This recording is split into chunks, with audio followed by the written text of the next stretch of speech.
Okay, so video 2 for the day po tayo ngayon. Ngayon pag-usapan naman natin tong question kung whether or not pwede ba talaga invite sila Congressman Zaldico, Congressman Martin Romualdez, and all other congressmen na napangalanan so far sa investigation dito sa Senate Blue Ribbon Committee hearing and vice versa kung pwede naman yung congressmen ba i-invite yung senators. Kasi currently po yung laging sinasite is interparliamentary courtesy or tradition daw po in the legislative branch kaya hindi nila ginagawa yun. Tapos ang nangyari dito actually sa hearing kahapon, sinabi ni Senator Marcoleta na siya daw in-invite naman niya si Congressman Toby Tiangco. Pero anyway po, yan yung papag-usapan natin for today kung ano ba talaga yung interparliamentary courtesy at yung mga tradition na yan. Okay? Okay, so again, just another quick reminder po, huwag niyo kalimutan mag-subscribe sa YouTube channel at i-like po mismo yung video kung magustuhan niyo tong content ko. Okay, start po tayo sa discussion. So ang sagot po kung whether or not hindi ba talaga pwede i-invite sila Congressman Ko, Congressman Romualdez, and all other named congressmen sa Senate hearings, the answer to that po is no. Hindi po yun totoo kasi this is interparliamentary courtesy or tradition lang naman eh, di ba? In other words, that is what we call parang an implied rule na lang sa Congress. Although, strictly speaking, hindi po yan siya nakasulat sa internal rules ng House, but because of tradition, practice, nakasanayan, courtesy, parang nagiging batas na siya in a sense po. Kasi yun nga, nakasanayan na siya, naging tradition na siya. In other words, para siyang implied na batas kahit hindi siya nakasulat. Pero the reason kung bakit ko po nasabing no, na hindi tama yun na di sila pwede mag-invite ng congressmen is because just like any other rule, regulation, batas, tradition, so on and so forth, pwede naman po baguhin yan, di ba? Yung tradition na yan based on the circumstances of our country, of Congress, at kung ano yung kasong iniimbestigahan nila, di ba? Ganun po yung lahat ng batas dito sa bansa natin. It is subject to amendment or revision. Wala pong batas na 100% na hindi pwede baguhin. Kahit nga po constitution, di ba, pwede baguhin. So bakit itong internal rule lang or internal tradition ay hindi pwede bigla agad i-amend for some reason, di ba? That is very unreasonable if you ask me, di ba? That will now be an unreasonable restriction on the power to amend its own tradition, its own courtesy, its own rules on the part of Congress. So sa ganyang situation po, ang kailangan natin tandaan talaga or i-take note dyan, being an implied rule or regulation lang, that is actually only suppletory to the internal rules of the House itself. Okay? So kung let's say merong internal rule na nakalagay sa House or sa Senate na pwede nila invite yung mga senators and congressmen vice versa, mawawala ang bisa po agad yung tradition na yan. However, ang dilemma lang dito ngayon, walang internal rule na ganun na pwede nila invite as resource persons yung members from the other legislative body. Pero dito po sa part na to ng discussion natin, ang gusto ko lang po talaga i-emphasize na yung mga traditions na yan, interparliamentary courtesy, these are all suppletory nga lang kung meron sanang internal rule. Diba? So since walang internal rule ngayon, yung pwede sana gawin ng senators na to, kung gusto talaga nila ma-invite sila Congressman Zaldi, pwede nga po nila yan i-adapt sa plenary nila yung rules, diba? Kasi they have the power to change the rules po as long as gustuhin po ng majority ng members of the Senate. And they usually do that po in the plenary session nila. Ganyan po yan in both houses kung gusto nila i-amend or i-adapt or mag-adapt po sila ng mga bagong rules.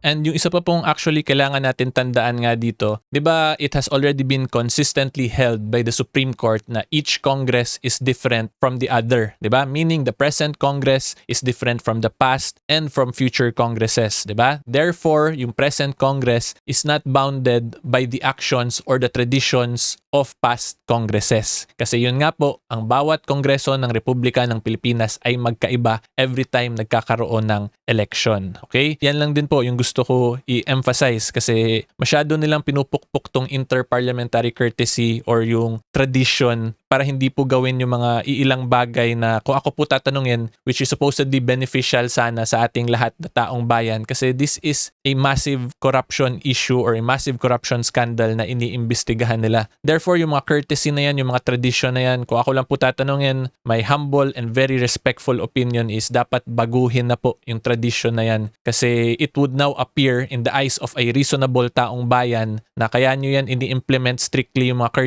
courtesy na yan, baka pinoprotektahan lang ninyo yung mga kaibigan ninyo, di ba? That is, in my humble and very respectful opinion, ang magiging pananaw po ng isang reasonableng member ng dataong bayan of the Republic of the Philippines, di ba? In other words po, if the Philippine political climate changes, the circumstances surrounding each case changes or is different from past cases, tapos kung mas tumatalino na yung mga tao ngayon, yung political ideologies nag-iiba na rin, matuto po sana tayong mag-adapt to that changing environment or circumstance, diba? Wag tayo maging parang masyadong old school na porket ganito sabi nila tradisyon, hanggang ganito lang din tayo. Because if we will strictly follow that, edi malilimit po yung growth ng ating government service, diba? Kasi yun nga po, again, it would appear in the eyes of a reasonable taong bayan na baka pinoprotektahan lang natin yung mga kaibigan nila. Kaya ayaw nila to ibaguhin yung mga courtesy and yung mga tradition na to. Okay, so medyo naging political message na tuloy itong part ng discussion natin. Pero yun po kasi talaga yung nasa saloobin ko at the moment. So I just wanted to air this out lang din and i-share po sa inyo, my fellow taong bayan. Kasi again, this is a very massive corruption scandal our country is currently facing. So let us do everything that we can to actually address this issue at hindi lang tayo puro hearing lang, basically is yung gusto ko talaga i-point out. Okay?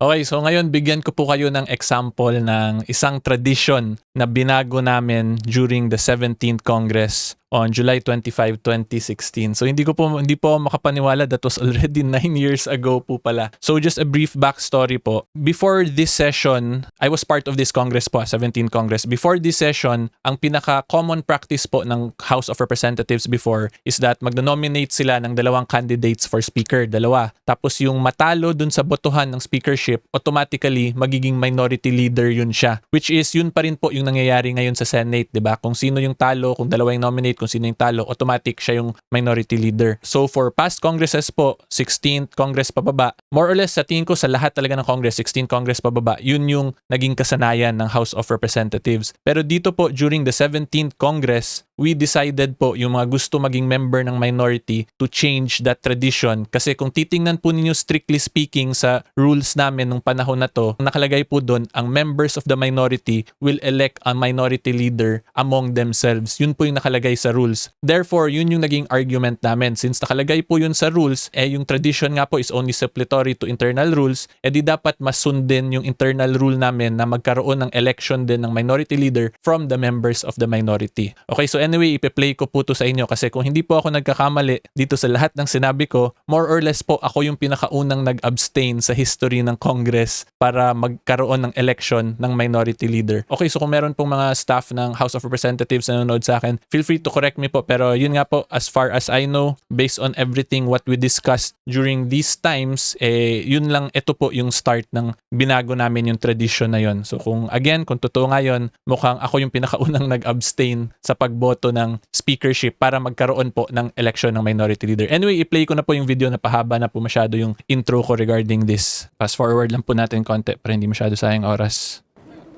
Abaya. Abay. Ako yung pangatlo niyan, Abayon. I vote for Speaker Pantaleon Alvarez as Speaker of the House. I vote with the Liberal Party. Abaya.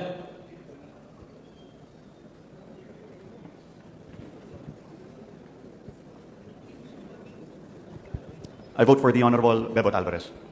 Abayon. Abayon.